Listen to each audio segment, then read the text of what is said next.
Oke cuy, kembali lagi bersama saya di channel Wahid Kram Otak, channel yang sangat-sangat meresahkan di muka bumi ini cuy. Oke, sebelum ke videonya, buat kalian yang mau rezekinya lancar, sehat selalu, dan dikabulkan segala keinginan kalian, jangan lupa kalian subscribe dulu cuy. Oke cuy, di video kali ini Mimin mau membagikan 5 tips mengatasi kekalahan cuy. Buat kalian yang sering mengalami kekalahan atau lost track atau sering terkena comeback di babak kedua cuy, ketika kalian push divisi, kalian tepat sekali mengeklik video ini cuy.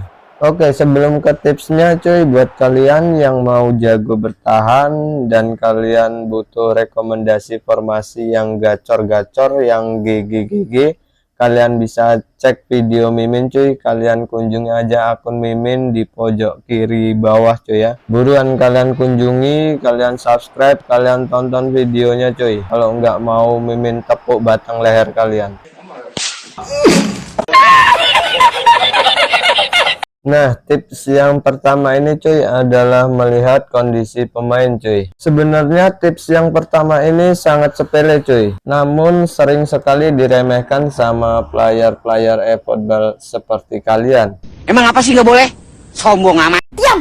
Setelah kalian mengatur formasi dan mengatur komposisi pemain cuy, sebelum main kalian jangan lupa juga melihat keadaan pemain kalian cuy. Nah, contohnya seperti di video ini. Jika keadaan pemain kalian biru, hijau, kuning, itu masih bisa lah kalian gunakan cuy. Tapi kalau udah oranye atau nungging seperti ini, mendingan jangan kalian paksain main cuy. Lebih baik kalian ganti aja kalau udah oranye atau nungging seperti ini ya cuy, karena itu bisa fatal cuy, nanti berefek ke pemain kalian cuy. Passingnya kadang ngaco, entah kemana-mana, terobosannya kadang tidak akurat, kadang bisa terintercept musuh, bola dapat kerebut musuh, kontrol bolanya kurang, atau kalau striker ya penyelesaiannya itu kayak tai anjing, entah nggak jelas lah pokoknya coy. Pasti kalian pernah ngerasain seperti itu coy. Biasanya dibawa main bagus, terus kalian bawa main terus kok nggak enak gitu. Kadang kalian nggak periksa coy keadaan pemainnya, tapi Min pas mau main penggantinya nggak ada. Nah, itulah makanya pentingnya pemain cadangan ini cuy. Buat kalian itu cadangkan pemain-pemain yang bakalan kalian ganti cuy, atau yang ada di formasi kalian. Bukannya kalian pasang pemain-pemain yang buat gaya-gayaan aja atau buat pamer-pamer aja anjing. Jadi Mimin juga iri kadang lihat squad musuh itu cadangannya ngeri-ngeri bangsat. Oke, untuk tips yang kedua ini adalah stamina cuy. Buat stamina ini juga cukup penting ya cuy. Buat kalian cek-cek, kalian lihat-lihat pemain yang mati yang mana. Karena tidak semua pemain itu staminanya sama cuy. Mau keadaan pemain kalian panahnya nunjuk ke langit ke-7 cuy, kalau staminanya habis ya bakalan plonga-plongo kayak satpam komplek anjing. Oke, kita masuk ke tips yang ketiga cuy, yaitu adalah super sub. Buat kalian yang sering terkena comeback cuy, kalian harus cobain pakai pemain super sub ini di babak kedua cuy. Karena pemain super sub ini sangat bagus dimasukkan di babak kedua ya cuy, untuk menambah gaya gedor tim kalian cuy. Jika kalian kalah atau tertinggal cuy, pemain super sub ini bisa memberikan semangat ya cuy untuk kalian membalikan keadaan cuy. Jika tim kalian menang, pemain super sub ini bisa mempertahankan kemenangan kalian cuy. Buat kalian pemainnya yang belum ada super subnya bisa kalian tambahin cuy. Seperti contoh di sini Mimin membawa Beckenbauer dan GK yang memiliki keahlian main super sub cuy. Oke cuy, kita masuk ke tips yang keempat cuy. Tips yang keempat ini adalah kapten. Pentingnya kapten ini cuy, kapten adalah keahlian pemain. Keahlian ini bisa menginspirasi rekan setim dan mengurangi dampak negatif kelelahan terhadap performa saat tim mulai kelelahan secara umum. Jadi kapten ini cuy bisa mengurangi kelelahan satu tim ya cuy.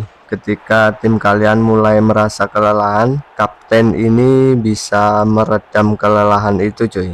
Jika kamu sering kalah laga karena lawan membalikan kedudukan di paruh kedua, coba ganti kapten dengan pemain yang memiliki keahlian kapten. Subscribe cuy, subscribe. Jangan nonton doang, kalian kira bikin konten enak apa? Udah nggak subscribe, nggak like juga lagi. Cuman modal biji mata doang kalian nonton. Paket aja palingan kalian hotspot. Buruan subscribe, kalau enggak Mimin sentil juga nih biji Mimin. Jadi cuy, buat kalian yang sering terkena comeback ya, atau lawan membalikan keadaan di babak kedua, cobalah kalian ganti kapten kalian cuy. Kamu dapat mengganti kapten dengan membuka taktik permainan tim peran dalam laga cuy. Namun kalian jangan asal ganti kapten cuy ya. Cara menggantinya kalian harus pilih pemain yang memiliki keahlian pemain, yaitu kapten cuy. Jadi tidak semua pemain itu memiliki keahlian ini ya cuy ya. Mimin juga pernah seperti ini cuy ya. Jadi di babak pertama itu pemain Mimin tuh gacor-gacor, lincah, licin. Giliran di babak kedua itu melempem cuy. Layu semua cuy, lemes kayak kanebo basah. Pokoknya umpannya nggak akurat, entah kemana-mana, defense-nya acak-acakan, syutingnya ngawur. Tapi ketika diganti kapten ini cuy, pemainnya jadi lebih semangat gitu cuy. Emang sih itu semua bergantung skill juga cuy. Cuman kalau skill kalian OP, pemain kalian ancur semua, amburadul, ya susah juga cuy. Jadi keduanya itu ya harus saling melengkapi cuy. Karena di sini kita cuman bisa menggerakkan dua pemain aja cuy, atau satu pemain ya cuy. Sisanya kan dikontrol AI nih cuy. Jadi kita nggak tahu nih pergerakannya bagus apa enggak cuy. Mana tahu kan pas lagi hancur pergerakannya jelek, kan mainnya susah juga cuy. Oke, untuk tips yang kedua ini adalah ikhlas cuy. Nah, kenapa tips yang kedua ini adalah ikhlas? Jadi di eFootball ini cuy, menurut Mimin itu ada skripnya cuy. Jadi mau kalian gacor kayak apa, pemain kalian GG kayak apa, udah kalian susun formasi biasanya juga enak, terus kalian main juga lepas. Di babak pertama udah menang, giliran di babak kedua kita kena comeback kadang cuy ya. Apalagi terkadang GK musuh dengan GK kita itu sama cuy, pemainnya sama ya. Nah, terus kita melakukan 6 kali tembakan tepat sasaran, musuhnya sekali tembakan aja gol cuy. Emang sih kadang bisa juga dari posisi tembakan kita yang kurang tepat cuy. Cuman nih Mimin kadang udah posisinya tepat seperti biasanya juga nggak gol gitu cuy, padahal kipernya sama cuy gitu. Cuma kiper dia kok bisa lebih jago daripada kiper Mimin gitu, sedangkan kipernya sama, ratingnya sama, karena sama-sama menggunakan GK POTW gitu kan cuy. Tapi aneh gitu.